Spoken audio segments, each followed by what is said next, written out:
우리는 하루를 살아가는 데 있어서 뭔가 의미를 가지고 삽니다. 왜 사느냐? 보이지 않게는 먹고 삽니다. 돈 벌고 삽니다. 내 자녀를 돕습니다. 내 가정을 내가 돕습니다. 이 땅의 모든 삶은 이 땅에서 잘 사는 것입니다. 그것이 심지어 자기가 신을 민다 하더라도 그 신은 이 땅에서 잘 사는 겁니다. 아, 이 신을 섬기니까 이 땅의 삶이 끝나면 앞으로 영생이 있고 천국이 있고, 이건 그들이 그 명분을 갖다 붙인 거지만 실제로는 이 땅에서 잘 사는 게 가장 목적이에요. 그런데 진정한 기독교는요, 이 땅에 잘 사는 게 목적이 아닙니다. 오직 구원받는 이 믿음 가지고 끝까지 가는 겁니다. 오직 눈을 떠도 이것입니다.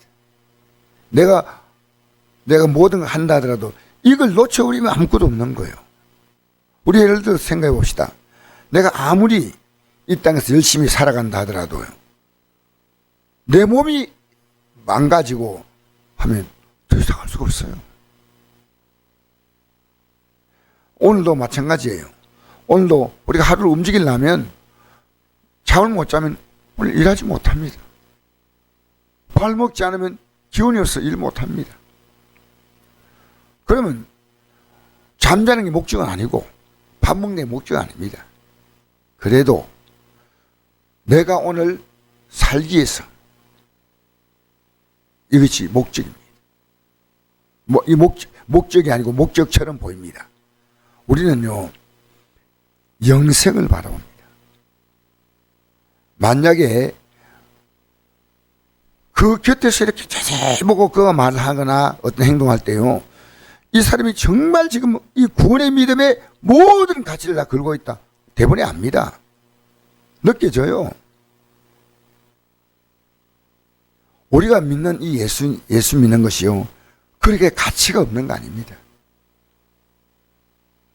새벽기도 한번 나오고 안 나오고 별것 아니다, 아닙니다.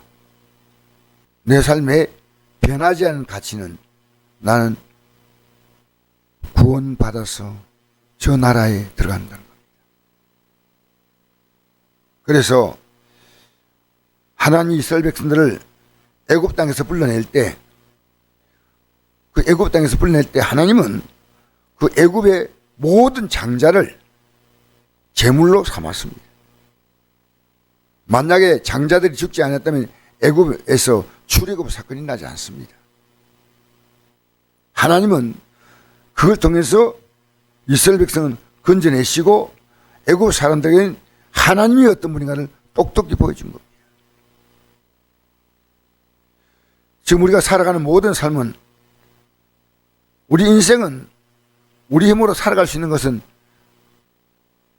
아주 제한된 것이고, 하나님이 우리의 모든 삶의 주관자, 대주제, 그걸 알아야 됩니다. 아무리 수고해도 여러분이 수고는 하나님 허락하지 않으면 다 헛된 수고요, 썩어짐의 종로로시요. 어제 제가 말씀 전할 때 했죠. 그들은 썩어지는 멸관을 얻지만 우리는 썩지 않을 것을 얻는다 했습니다. 그래서 43장에 보니까 하나님께서 야곱이라고 말씀하는, 이 야곱은 이미 이사야서를 기록할 때 이때쯤 돼서 야곱은 아마 이 땅을 떠난 지 거의 1000년에 가까운 세월이 흘러지 않는, 500년 내지 1000년. 근데 이스라엘 민족은요, 야곱으로 명칭이 불러집니다. 야곱 보십시오. 얼마나 자기 방식대로 살려고 야곱은 하다 보니까 야곱은 어떻게 삽니까? 야곱의 삶은 고난이 너무너무 많았습니다. 결국 야곱은 그 고난 속에서 살다가 마지막에 자기가 그렇게 사랑했던 아들이 이름이 누굽니까? 야곱이 가장 사랑하는 아들이 이름이 있죠. 요셉이죠. 그 요셉이 죽은 줄 알았어요. 요셉이 죽은 줄 알았는데, 요셉을 죽은 줄 알고 그가 눈물로 지으면서 내가 사는 건 사는 것이 아니냐, 차라리 죽는 게 나 하고 살았는데 어느 날 이 식량이 떨어져 가지고요, 애굽에서 식량 얻으려고 갔다가 거기 자기 형제들이 종으로 팔았던 그 요셉이 총리가 되어 있는 겁니다. 그러니까 야곱은요, 헛된 수고한 거예요. 고민하고 괴로워하고 아무 의미 없는 겁니다. 그리고 마지막에 야곱이 어떻게 했냐면요, 자기가 장자의 복을 받기 위해서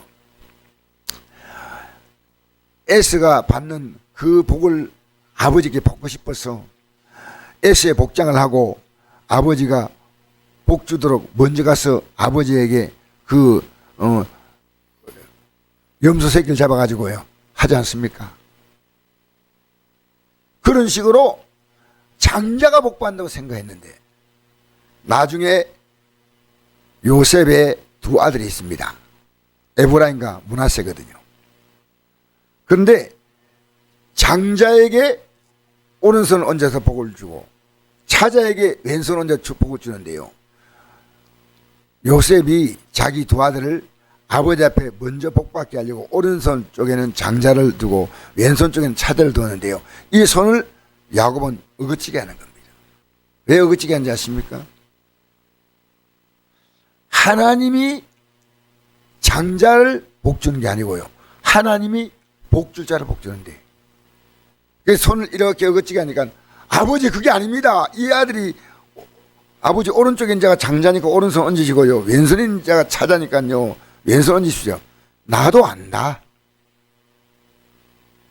하나님이 복줄자 누구냐? 오른손에 복줄자가 있다고 생각. 하나님이 그 마음속에 이렇게 손을 꺾고 놓는 거예요. 왼손에 있는 차자가 그 더 복을 받을 수 있는 믿음이 되는 겁니다. 여러분, 이 땅에 살면서요, 여러분이 지금 뭘 위해서 그렇게 열심히 삽니까? 이게 내 믿음에 그만큼 영향을 줍니까? 또 내가 이렇게 이 결과가 내가 다른 사람에게 믿음의 영향을 그렇게 주는 겁니까? 그러면 그렇게 열심히 하십시오. 열심히. 우리의 모든 목적이 뭡니까? 이 목적 따라 움직입니까? 냉정하십시오. 헛수고입니다. 하나님 볼 때 가치 있는 수가 있고요, 헛수고가 있습니다. 그러니까 이 세상은요, 우리가 이 믿음의 길을 못 가도록 모든 인간적인 생각을 동원해서요, 뉴스는 계속 이쪽으로 가도록 우리를 이끕니다.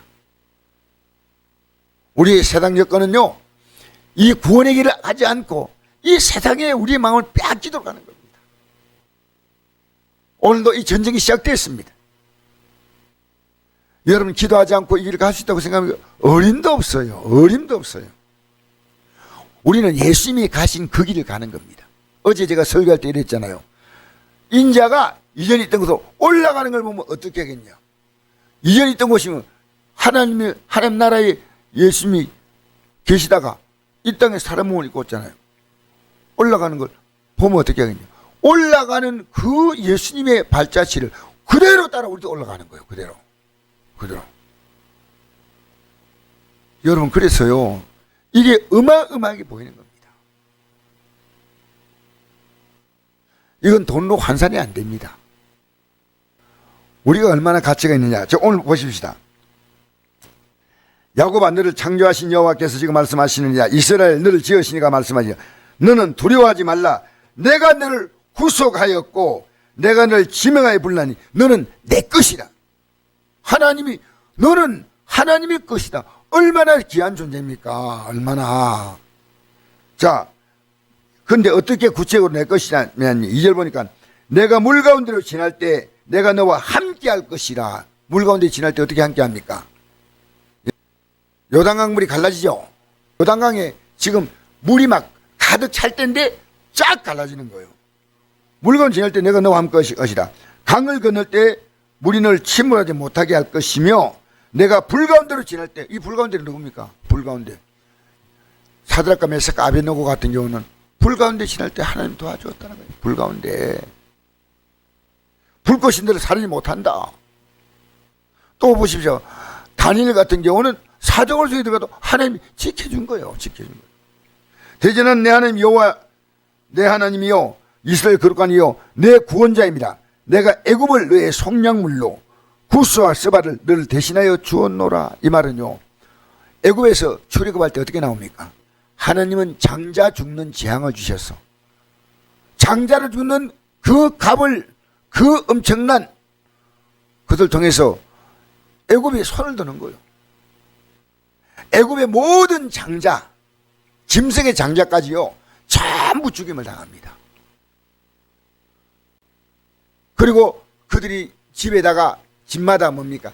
양을 잡아서 양의 피를 문설주에 바릅니다. 그리고 애국 군대가 뒤에 따라오지 않습니까? 이스라엘 홍해를 지나가니까 따라오는 애국 군대를요 전부 하나님은 속량물로 그들 앞에 내놓은 겁니다. 하나님이 뭐 애겠냐? 하나님은 이들을요 구속하셨는데, 이 구속이 뭐냐? 이 땅에서부터 저 천국으로 구원의 길을 이끌어가는 게 구속입니다. 구속이 뭔지 알아야 됩니다. 여러분 하루를요 하나님 앞에서 주어진 이 하루의 삶을요, 여러분의 삶이 내가 어떻게 이걸 따라 살까? 어떻게? 속지 마세요. 마귀는 거짓말장이요. 애굽과 구스와 스바는요 그 당시에 애굽 제국의 같은 나라입니다. 바로 애굽 옆에 구스가 있고 스바가 있습니다.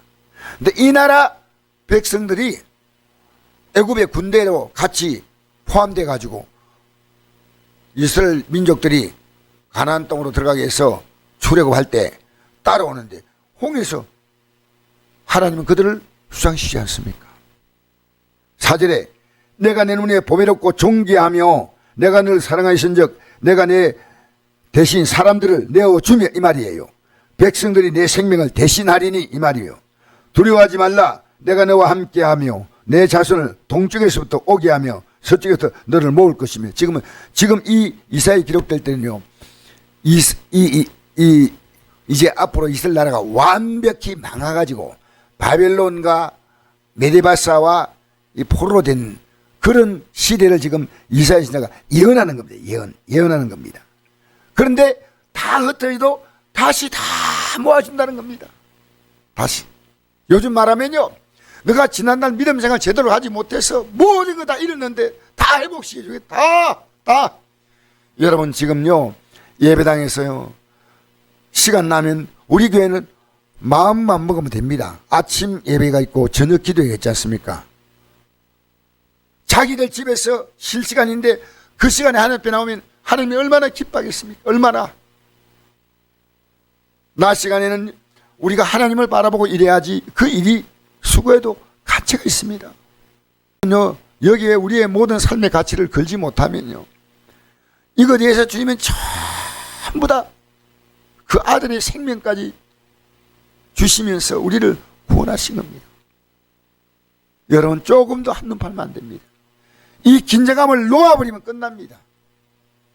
우리는 안 믿는 자가 내 가족이라도요 내가 이 믿는 것을요 주목해봐요. 얼마나 이 믿음의 가치를 두고 있는가. 야 대단하다.